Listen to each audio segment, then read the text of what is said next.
Welcome back to Math, Magic and Mindsets, where we explore how math shows up in the real world, often in unexpected ways. Today, we're diving into finance, decision making, and problem solving with someone who spent nearly 20 years dealing with numbers at a very high level. So, welcome, Manoj. Hi. How are you doing today? I'm doing great. So, to start us off, could you just introduce yourself briefly? So, I am, from a small district of Bhiwani, Haryana, and I have done my graduation from Hansraj.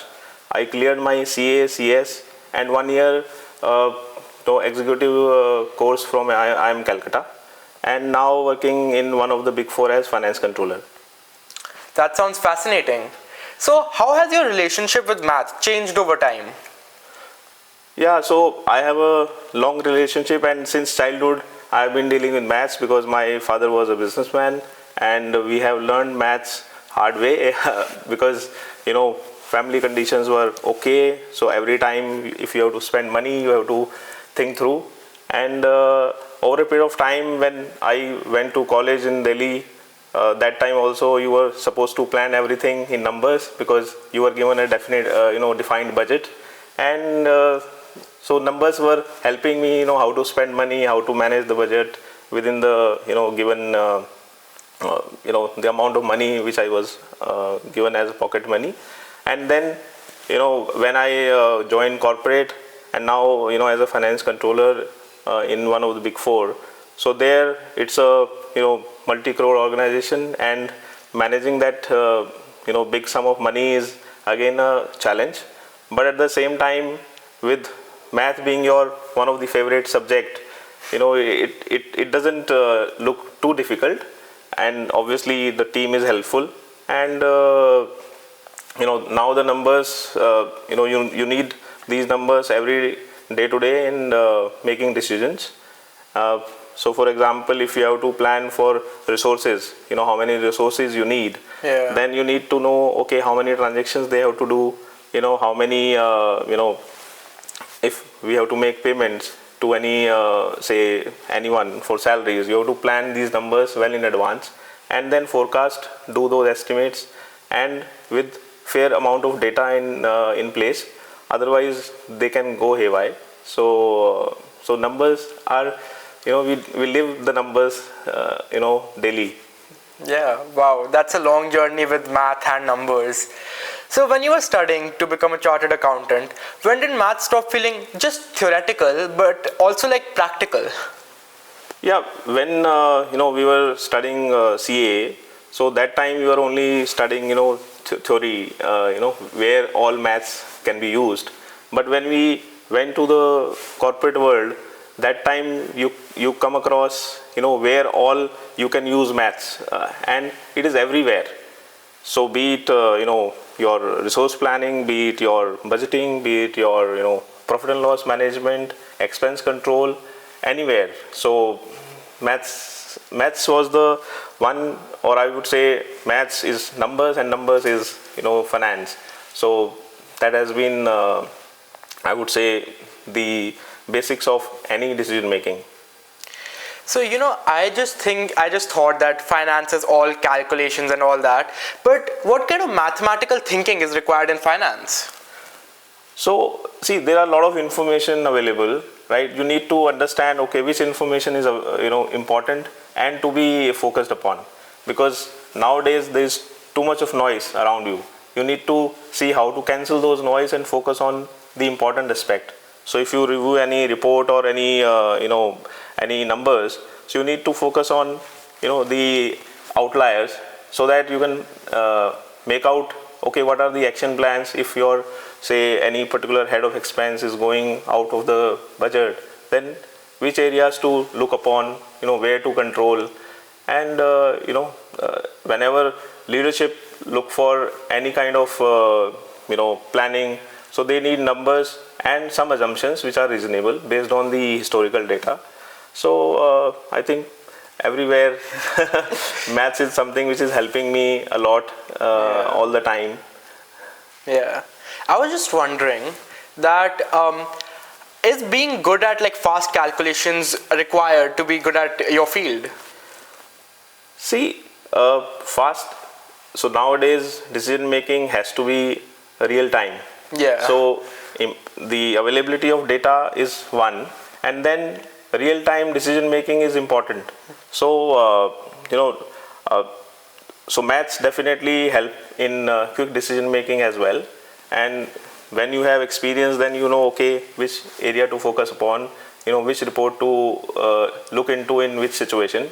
So I think that is helping me to take care of my responsibilities, and math is definitely helping Yeah. in day-to-day life. Yeah, wow.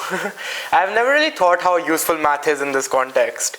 So I wanted to know, with emerging technology and productivity tools and all this, like how has the role of in finance changed over the years? Because now for calculations, there are so many algorithms, there's a calculator. So what does your role include? So yeah, you're right. Nowadays, earlier when something used to take say hours, now it can be done in minutes, right, with the help of technology. And so your focus, but the level of data, crunching has gone way beyond. Earlier we used to only use the data for say finding, okay, which head of say balance sheet need to be looked at. But nowadays, from the data you also look at consumer behavior, customer behavior, payment patterns, collection patterns. So all these things has become more and more easy with the evolution of AI nowadays, Yeah. which we use very frequently in Yeah, our that's current roles. Yeah. fascinating. So I just wanted to know, what does logical thinking look like in your role? Since nowadays with AI and all this, I'm guessing that the main job requirement is to be able to think logically. So what does it look like in your role? See, sometime number may not tell the true story as well. So you need to have those underlying assumptions also in place, and that particularly it comes with experience, and numbers obviously help in those decision making. So so I guess whenever there is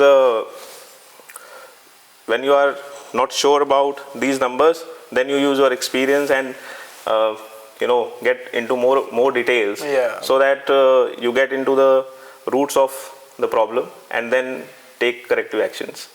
Yeah, that makes a lot of sense. So let's just go back in time for a bit. So let's say you're a student. What concept do you think that you should have paid more attention in, which you didn't? So when we used to study, normally you used to remember things, right, but were not focusing on their practical usage. So if I would have been a student, I would have looked at more practical way of implementing those learnings which were being there in maths, and that will rather make things more simpler. Look, math will become more I would say understandable than a complex one. And I think you should look at the practical way of implementing those maths formulas or theories, or yeah. Yeah, I completely agree. A lot of students fear maths and also don't think about the practical applications of math. For them, math is trigonometry, calculus, these hard theoretical concepts. So if you wanted to give advice to a student, maybe aspiring a field in finance, what advice would you give to them? So see, finance is all about planning, then checking that okay whether things are going as per plan or not, and then also look for how you can plan for future growth. And I would rather say, when you have say in your personal life also, it is becoming more and more important nowadays, because people are now aspiring to become financial independent in early age. So maths and these numbers will always help, because if you start early, then the compounding will come into effect, and it will help you to save a lot if you started early. And it will help you to achieve your financial goals very easily if you keep those fundamentals in place. Yeah, thank you. This has been a really insightful session. Thank you for joining us. Thank you, Divans. Thank you for Thank having me you. here.